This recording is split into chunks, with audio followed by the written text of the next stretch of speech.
కానీ ఏదో అద్భుతం చేస్తే చంద్రబాబు నాయుడు చేయలేదన్న క్వశ్చన్ వస్తుంది కదా. సో స్టీల్ ప్లాంట్ విషయంలో అందరూ అన్యాయమే చేస్తున్నారు కదా.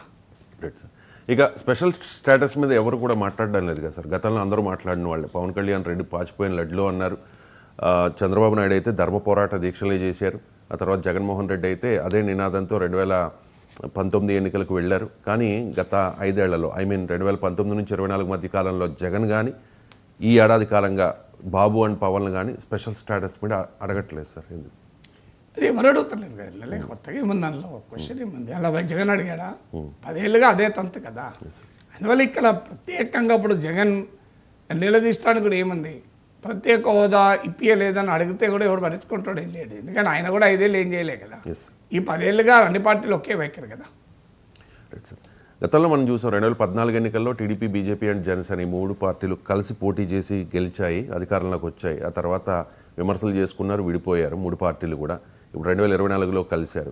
ఈ ఏడాది కాలంగా ఆ 3 పార్టీల మధ్య ఉన్న సఖ్యత మీద మీ అబ్జర్వేషన్స్?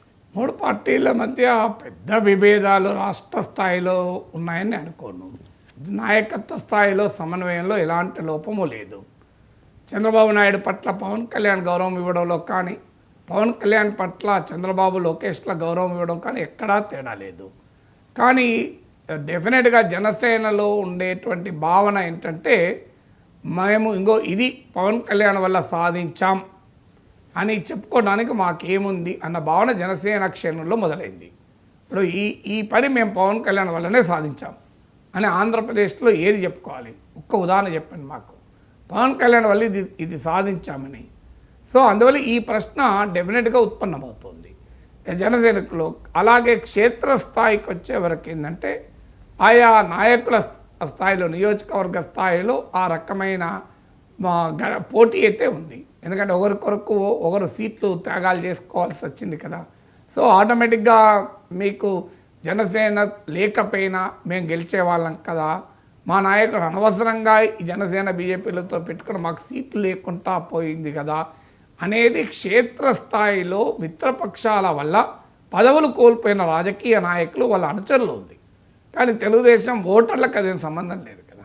ఓటర్లకు వచ్చేవరకు ఏంటంటే మా చంద్రబాబు నాయుడు ముఖ్యమంత్రి అయ్యాడా లేదా అనేది చూస్తారు తప్ప ఫలానా మా ఎమ్మెల్యే కాకుండా పోయాడా చూడరు కదా వాళ్ళు. సో వాళ్ళ అనుచరులు చూస్తారు. అందువల్ల ఈ అసంతృప్తి అనేది క్షేత్రస్థాయిలో ఉండే నాయకుల మధ్య ఉంది. తెలుగుదేశం పార్టీ ఎమ్మెల్యేలు ఉన్న చోట జనసేన వాళ్ళ గౌరవం ఇవ్వడం లేదని, జనసేన ఎమ్మెల్యే ఉన్న చోట మా ఎమ్మెల్యే కన్నా టీడీపీలో నియోజకవర్గ బాధ్యుడికి ఎక్కువ పలుకుబడి ఉంది, ఆయనకే అధికారులు ఎక్కువ విలువిస్తున్నారు. ఇలాంటి అసంతృప్తులు అయితే క్షేత్రస్థాయిలో చాలా చోట్ల ఉన్నాయి. కానీ అది ఒక పొలిటికల్ ఎక్స్ప్రెషన్ అయితే పొందిందని అనుకోను నేను. సో అందువల్ల కూటమి ఐక్యతకు ఈ ఏడాదిలో బీటలు వారింది, ఇలాంటి పదాలు వాడడం పూర్తిగా తప్పు. మ్యాక్రో లెవెల్ యూనిటీ అయితే క్లియర్గా ఉంది, మైక్రో లెవెల్ కన్సర్న్స్ కూడా ఉన్నాయి. ఈ ఏడాది పాలన మీద జగన్మోహన్ రెడ్డి కూడా రియాక్ట్